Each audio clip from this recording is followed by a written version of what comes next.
उन कर्मेंद्रियों से किया हुआ कर्म अकल्याणकारी हो ही नहीं सकता। अगर अकल्याणकारी होता तो उसका नाम शिव नहीं होता।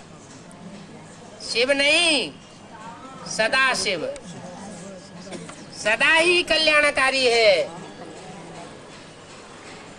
आदि में पार्ट बजाता है तो भी कल्याणकारी, मध्य में पार्ट बजाता है तो भी कल्याणकारी, और अंत में अति का पार्ट बजाता है तो भी कल्याणकारी।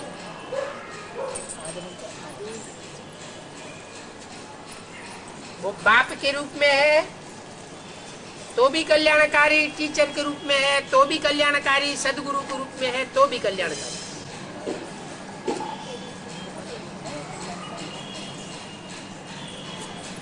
अकल्याण होने का सवाल ही नहीं, क्योंकि वो अभोक्ता है। जो भोक्ता होता है, भोगी होता है, उसको लेप सेप लगता है। जो है ही अभोक्ता, उसको लेप सेप लगने का सवाल ही नहीं, और फिर कर्म बंधन बनने का सवाल नहीं। कर्म बंधन किसका बनता है? कर्म बंधन उनका बनता है जिनको अटैचमेंट पैदा होता है।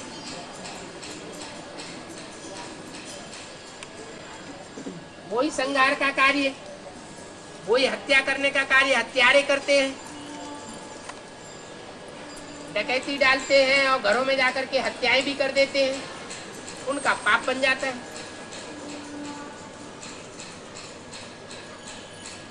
और वही हत्या एटॉमिक एनर्जी को विस्फोट करने वाले, एटम बम फोड़ने वाली करते हैं,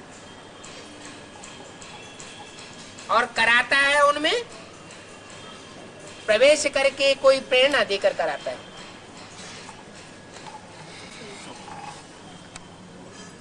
सारे संसार की हत्या करा देता है। गीता में लिखा है उसके ऊपर कोई पाप नहीं चढ़ता। क्यों पाप नहीं चढ़ता? क्योंकि अभोक्ता की स्टेज पर होकर के कराता है। कोई भी कर्मेंद्रिय से कोई कर्म किया जाए और मन उसमें लिम्पायमान न हो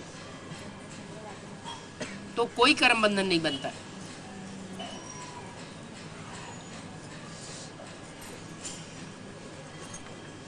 महबूब अपनी महबूबा को याद करता है, कारखाने में काम करता है, आंखें खुली हुई होती हैं, कोई आता है कोई जाता है, उसे दिखाई नहीं पड़ता।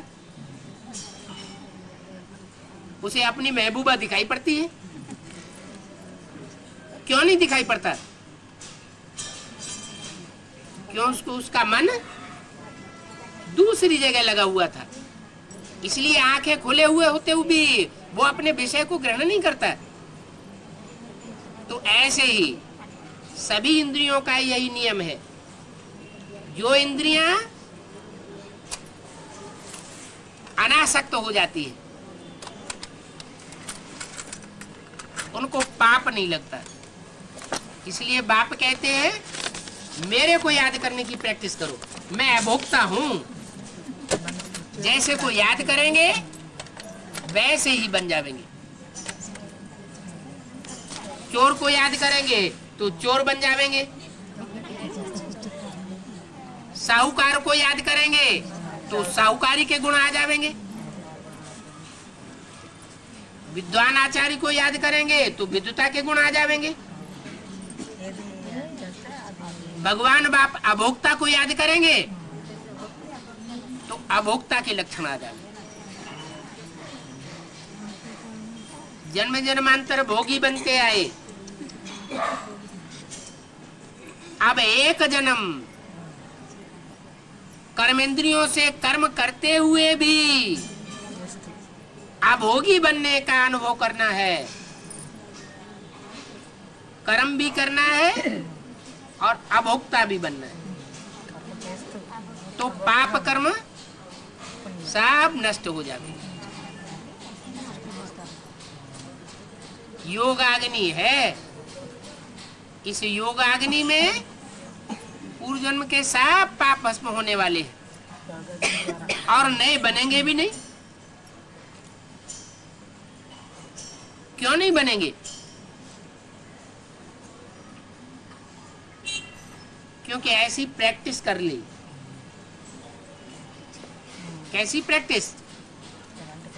ऐसे बाप को याद करने की प्रैक्टिस पक्की कर ली है जो बाप अभुक्त है।